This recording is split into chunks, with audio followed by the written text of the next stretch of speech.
Baik. Quran diturunkan dalam bahasa apa, tuan-tuan?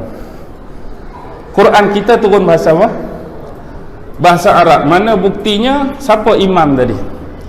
Siapa jadi imam tadi? Tak ada tu imam. Dalam. Tadi imam hak hujung-hujung dalam tarawih rakaat ke-6, rakaat ke-5, 6, 7, 8 tu dia baca surah apa? Surah Yusuf kan? Dalam ayat yang ketiga apa Allah sebut? Inna anzalnahu Qur'anan Arabiyyan la'allakum ta'qilun.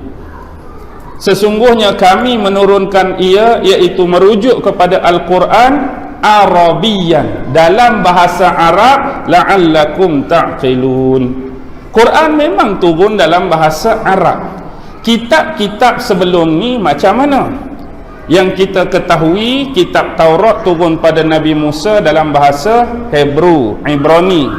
Kitab Zabur pun sama. Kitab Injil turun dalam bahasa Aramaik kuno, ala-ala hampir dengan bahasa Syriani. Dan Quran turun dalam bahasa Arab.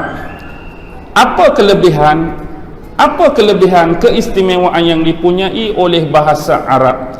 Ulama-ulama menyebut sekurang-kurangnya ada 5 keistimewaan. Yang pertama, bahasa Arab ini adalah bahasa yang mulia.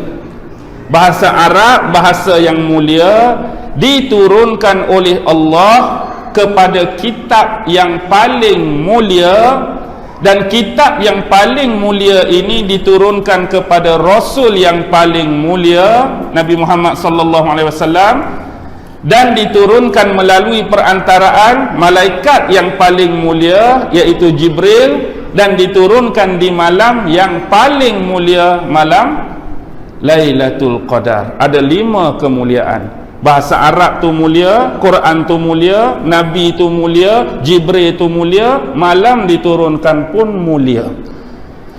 Bahasa Arab adalah bahasa yang special, bahasa yang paling jelas, paling luas, paling terang, paling utama, paling banyak mempunyai kosakata dan perbendaharaan kata yang dapat meluruskan bentuk pemikiran manusia. Bahasa Arab memang special. Contoh orang yang terbiasa belajar bahasa Arab ni, mereka akan sinonim dengan ilmu nahwu, ilmu saraf, ilmu balaghah, ilmu syair Arab, ilmu prosa Arab klasik. Ni keterkaitan. Contoh selalu kita belajar ilmu nahwu, ilmu yang melahirkan dan mengeluarkan kata-kata terbitan. Kita panggil tata bahasa, Inggeris panggil grammar. Yang kedua, saraf ialah ilmu yang menukar, sama ada baris ataupun huruf, menambah atau menguranginya untuk mengubah sesuatu makna bagi perkataan yang dikurangi, ditambah dan ditukar baris atas bawah dia tu.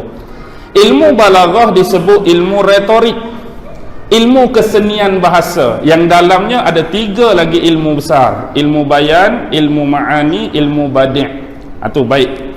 Contoh, kalau kita nak buat perbandingan tanpa menafikan keistimewaan bahasa lain, tak? Kita sebut umum, bahasa Melayu ada special dan istimewa dia. Bahasa Cina pun ada special dan istimewa. Semua bahasa ada special dan istimewa dia. Cuma kita nak buat perbandingan dengan bahasa Melayu. Dalam bahasa Melayu, bila kita sebut perkataan secara umum, kita tidak dapat mengetahui bentuk bagaimana pengucapan ayat ini dengan makna yang sebenar, kecuali setelah dilahirkan, dihasilkan, diucapkan oleh penutur dengan intonasi tertentu.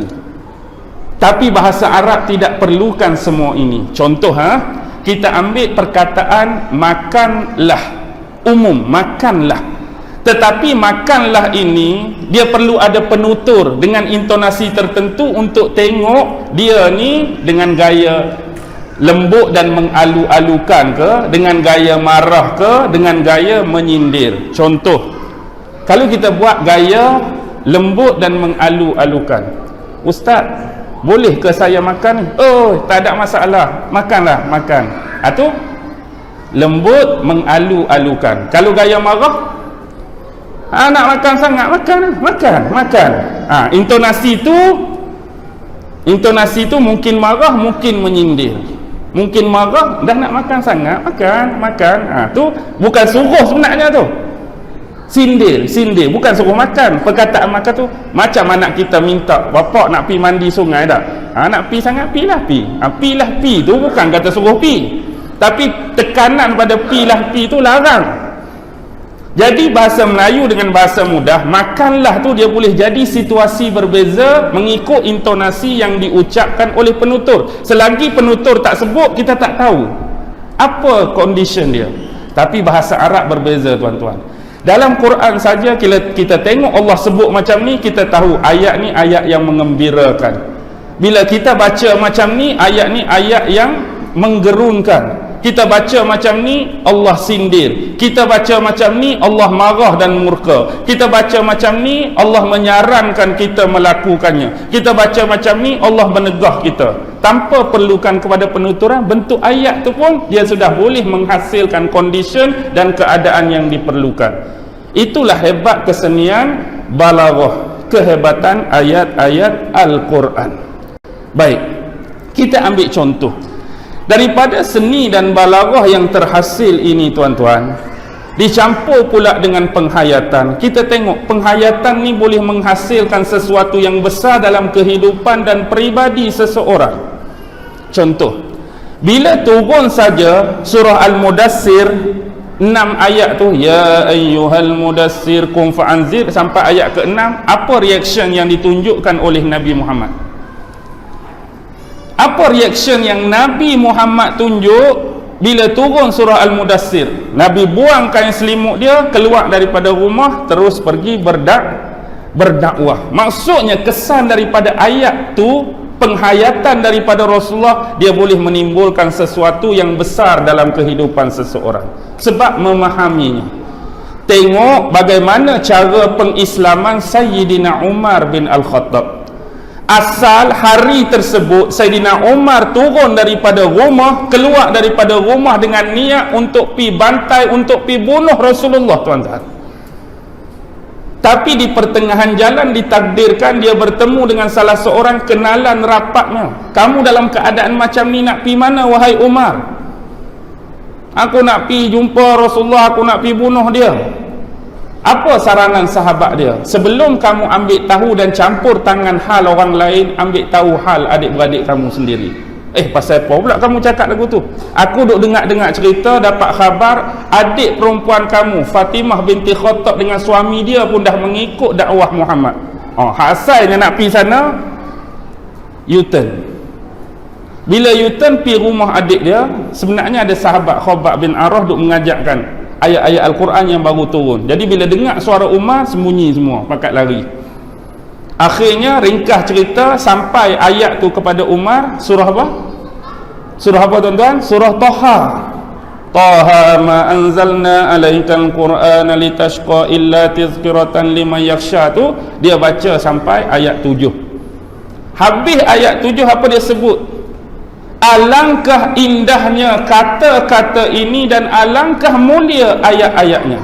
Baru ayat 7, kemudian habis dia sebut ni, dia baca sampai ayat 12. Penghayatan terhadap ayat ini, ni bukan orang Islam yang dah beriman, orang yang belum beriman, tapi bila rasikh pemaknaan bahasa tu sampai pada dia, penghayatan pada ayat menyebabkan luluh hati Umar. Akhirnya dia masuk Islam.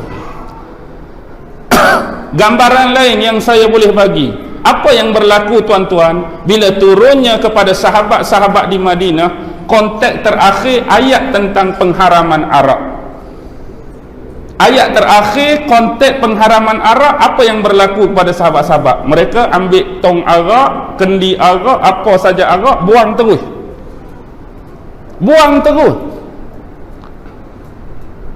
Sebab dah turun pengharaman secara total. Kita ayat tu dah confirm lama sampai hak sebelum ni tak minum, dia pi lagi nak minum. Orang hak minum berhenti, dia hak tak minum nak belajar minum, dia hak tak minum nak try minum. Macam mana boleh jadi lagu tu? Ni hak kata satu di pihak lain, Quran di pihak lain, kita di pihak lain ni.